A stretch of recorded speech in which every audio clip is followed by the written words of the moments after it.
unexpected but a strategic move. President of the Philippines has cited stable ties with China on his recent 3-day trip to Beijing. President Ferdinand Marcos Jr. met with his Chinese counterpart Xi Jinping on the visit, where the two leaders agreed to set up a direct communication channel to handle South China Sea disputes peacefully. You're also the first foreign leader that we receive here in China this year. All of these speak volumes about the closeness of China-Philippines relations. It also shows that our two sides both have an important position in each other's diplomatic agenda. I am very gratified for you. It has now become my responsibility, but certainly my privilege, to be able to continue on that legacy, to continue to promote the friendship between China and the Philippines. In a video address released by his office on Wednesday, Marcos said that the two sides discussed what can be done to move forward and avoid future mistakes and misunderstandings. In the joint statement released post the meet, the two sides signed 14 agreements which are aimed at cooling tensions and boosting economic cooperation. The leaders also reaffirmed that they will respect each other's sovereignty and territorial integrity. Both leaders also agreed to resume talks on oil and gas exploration in the South China Sea, along with cooperation on areas including solar, wind, electric vehicles and nuclear power.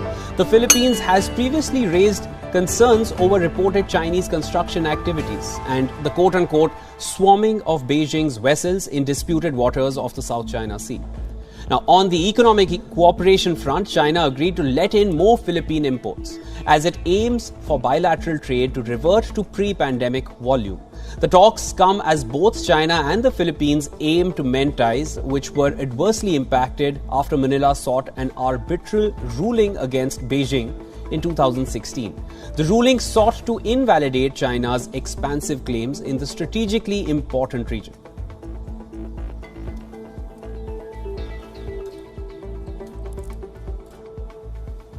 For more on this, Dawn McLean Gale is joining us live from Manila. Dawn, welcome to Beyond.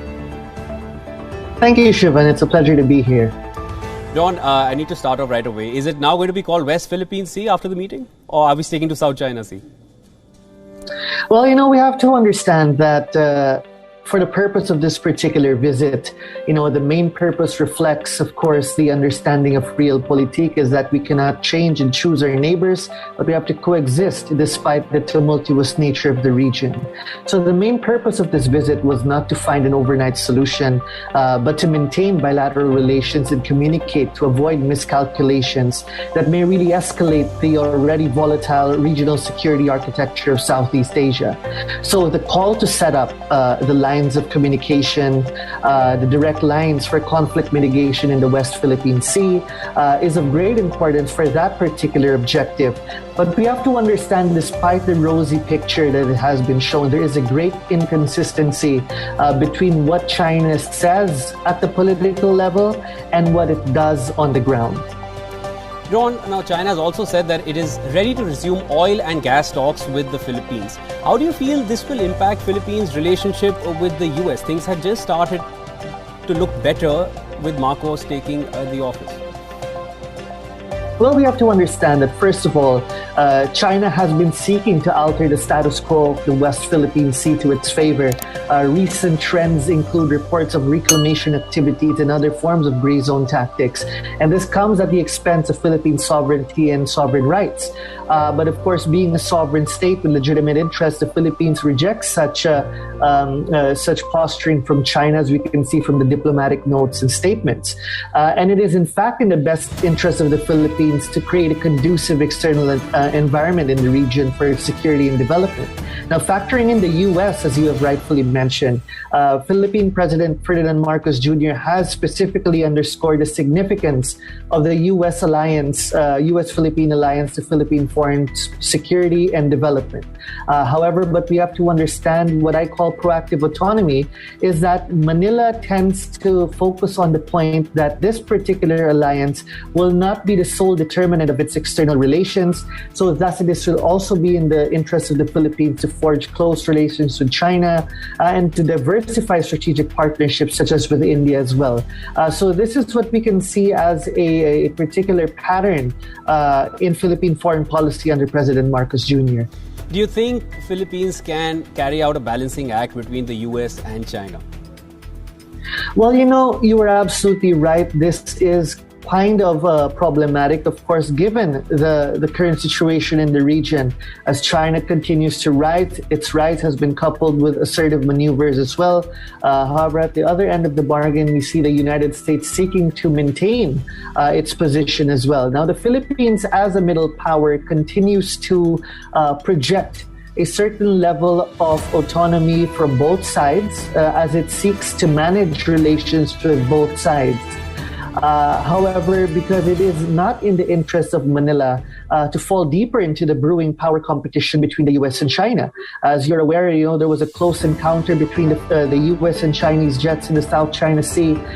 The new foreign minister of China as well adds new uncertainty towards relations with the Philippines. And as I've mentioned earlier, the ambiguity between political statements and on-ground reality is something that the Philippines needs to factor in.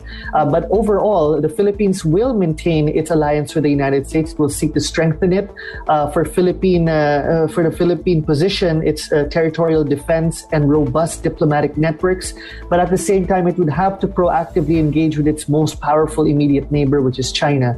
The Philippines under Marcos Jr. believes that it would not be in Manila's interest to really try to provoke the situation by picking sides at least. So as we can see, President Marcos has always emphasized that he would try to be friends with all. But then again, international politics is a lot more complicated than that, and we would have to see how this would play out in the months and perhaps years to come.